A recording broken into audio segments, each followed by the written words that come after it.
अस्सलाम वालेकुम, मैं हूँ रिजवान अशरफ। नवाज शरीफ की जानिब से आखिरकार हुकूमत के ऊपर और इस्टेब्लिशमेंट के ऊपर हमला कर दिया गया है, और ये एक सोचा समझा हमला नवाज शरीफ की जानिब से, नून लीग की जानिब से, नून लीग की लीडरशिप और उसके अंदर नवाज शरीफ ऑन बोर्ड है। बल्कि नवाज शरीफ के कहने के ऊपर ही जो नून लीग की लीडरशिप है वो इस वक्त हमलावर हुई है पाकिस्तान की फ़ौज के ऊपर, पाकिस्तान की इस्टेब्लिशमेंट के ऊपर, पाकिस्तान की आर्मी के ऊपर। और इसके जो कॉन्सिक्वेंसेस हैं उसको सामने रखते हुए, इसके नताइज जो हैं वो सामने रखते हुए आज नून लीग के अंदर से इस्टेब्लिशमेंट के ऊपर हमला किया गया है। और इमरान खान ने इनके बारे में कह चुका है। इमरान खान ने एक मरतबा नहीं कई मरतबा इनके बारे में कहा है कि ये जो नून लीग है, ख़ासतौर पर ये जो शरीफ ख़ानदान है, जरदारी ख़ानदान है, ये हमेशा से पाकिस्तानी फ़ौज को एक घर की बांदी बनाना चाहते हैं, और ये चाहते हैं कि पंजाब पुलिस की तरह ये ऑपरेट करे। ये पाकिस्तान की फ़ौज को पंजाब पुलिस बनाना चाहते हैं, और ये शरीफ ख़ानदान और जरदारी ख़ानदान की आज की ख्वाहिश नहीं है, ये इनकी बड़ी पुरानी ख्वाहिश है जिसके ऊपर ये हमेशा से अमल दरामद करने की कोशिश करते हैं, लेकिन हमेशा इनको नाकामी भी होती है। तो इस मरतबा भी इन्होंने दोबारा से हमला किया है, इस मरतबा भी इनको नाकामी का सामना करना पड़ेगा। लेकिन ये जो इस मरतबा इन लोगों ने खुद कुछ हमला किया है, इसमें इनकी अपनी जान तो जा सकती है। सियासी तौर पर ये खुद तो मारे जाएंगे, सियासी तौर पर ये खुद तो फारग हो जाएंगे, लेकिन इस्टेब्लिशमेंट को, पाकिस्तान की फ़ौज को, पाकिस्तान की आर्मी को ये कभी भी नुकसान नहीं पहुंचा सकते। अब इसके अंदर मामला क्या होगा? आज जो ख्वाजा आसिफ की जानिब से इस्टेब्लिशमेंट के ऊपर या साबिक आर्मी चीफ जनरल बाजवा के ऊपर, साबिक DGI जनरल फैज़ हमीद के ऊपर जो हमला किया गया है, किसके कहने पर किया गया है, इसके पीछे कौन है, इसके पीछे कहानी क्या है, इस पर अहम तरीन इन्फॉर्मेशन वो आपके साथ में शेयर करता हूँ। देखिए, इनकी हालत ये है, इस हुकूमत की हालत ये है कि ये किसको बुला रहे हैं? साबिक आर्मी चीफ को, जनरल बाजवा को, साबिक DGI जनरल फैज़ हमीद को तलब करने की बातें कर रहे हैं। और हालत इनकी ये है कि ये एक SHO को भी नहीं बुला सकते। एक SHO को बुलाने की इनके पास इतनी हैसियत और ताकत और औकात नहीं है, और बुलाने जा रहे हैं ये साबिक आर्मी चीफ जनरल बाजवा को और साबिक DGI जनरल फैज़ हमीद को। अब लेकिन ऐसे मौके पर ये हमला इनकी जानब से क्यों किया गया? इसकी टाइमिंग बड़ी अहम है। देखिए, चंद दिन पहले इस्टेब्लिशमेंट की जानब से शरीफ ख़ानदान को, नून लीग को ये बता दिया गया कि अब नवाज शरीफ की नून लीग के अंदर या कम से कम इस हुकूमत के अंदर कोई जगह नहीं है, क्योंकि चंद दिन पहले जब ये पंजाब के अंदर मरियम नवाज ने ये एक प्रोग्राम लॉन्च किया, एक प्रोजेक्ट लॉन्च किया, वो सस्ता आटा, वो निगहबान आटा, या वो आटे के तोड़े के ऊपर जहाँ पर नवाज शरीफ की तस्वीर बनी हुई है। हालत ये है कि आए तो लंदन से यहाँ पर वज़ीर-ए-आज़म बनने के लिए थे, आए तो कुर्सी के ऊपर बैठने के लिए, वज़ीर-ए-आज़म की कुर्सी पर बैठने के लिए, विराजमान होने के लिए, लेकिन आए आखिरकार आए कहाँ पर है? आटे के तोड़े पर।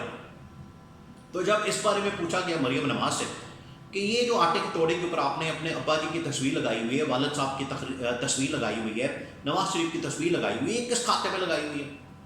तो मरियम नवाज ने कहा कि ये पंजाब के अंदर हुकूमत किसकी है? नवाज शरीफ की। वहाँ से इनको मैसेज किया है कि आप नवाज शरीफ का नाम मत लें, हुकूमत नवाज शरीफ की नहीं है, हुकूमत जो है वो इस वक्त मरियम नवाज की है। जैसे तैसे भी बन गई है, अब आप सब्र शुक्र करके इस हुकूमत को चलाएं और गवर्नेंस ठीक करें और परफॉर्मेंस दिखाएं। इसके ऊपर जो है वो नून लीग की जानिब से फिर रिएक्शन आया, और रिएक्शन कैसे आया? One by one. सबसे पहले आपने देखा 3-4 दिन पहले एक इजलास होता है पंजाब की कैबिनेट का, पंजाब काबीना का, या पंजाब का एक अहम तरीन इजलास होता है। वहाँ पर मरियम नवाज तो CM पंजाब है, उनके साथ नवाज शरीफ भी बैठे होते हैं।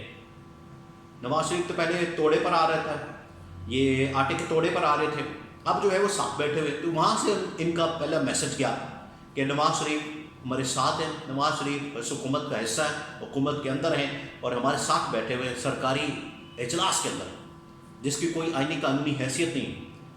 नवाज शरीफ एक MLA है, इसके अलावा कुछ नहीं।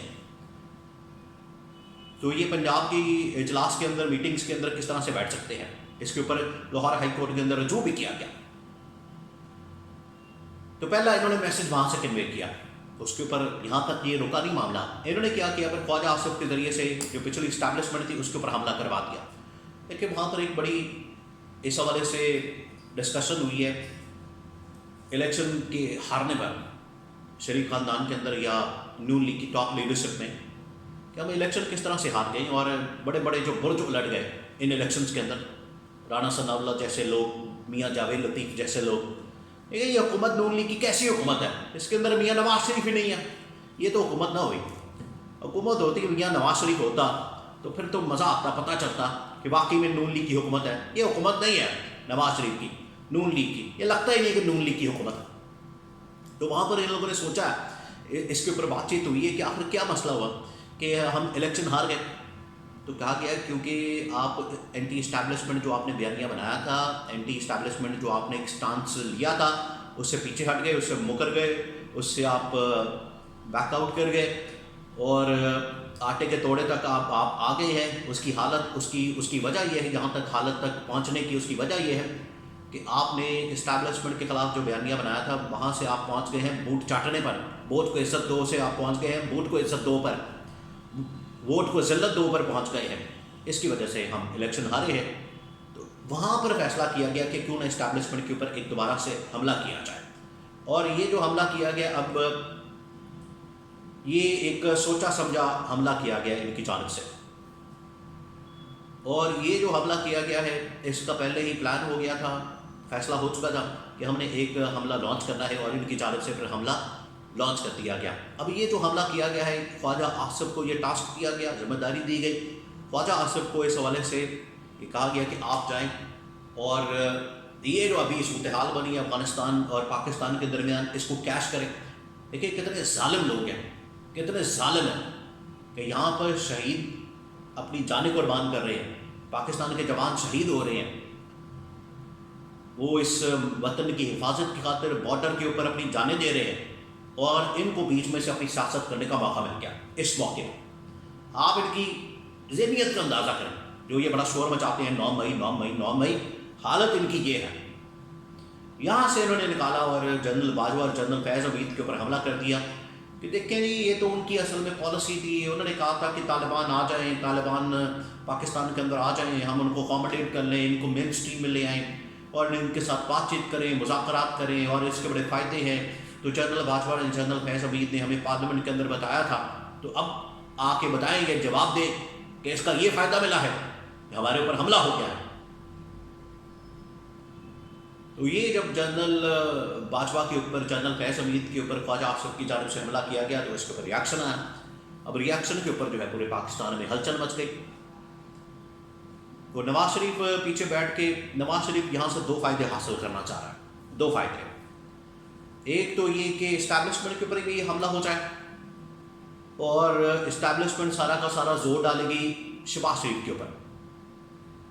ایک تیر سے 2 شکار کرنا چاہ رہا ہے نواز شریف. اسٹیبلشمنٹ کو بھی پیچھے کیا جائے، ان کے اوپر حملہ کر کے اور میسج دیا جائے، اور اسٹیبلشمنٹ پر حملہ کرے گی اس حکومت کے اوپر.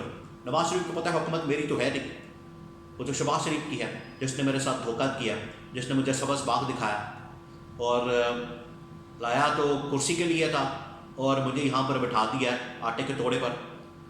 تو یہ شہباز شریف کے اوپر بھی پریشر آئے گا، شہباز شریف کی گورنمنٹ بھی ڈاواڈول ہوگی اور اسٹیبلشمنٹ بھی پریشر آئے گی، انڈر پریشر آئے گی. اسٹیبلشمنٹ کے پاس آپشن کوئی نہیں بچنی، پھر عمران خان ہی آپشن بچے گی.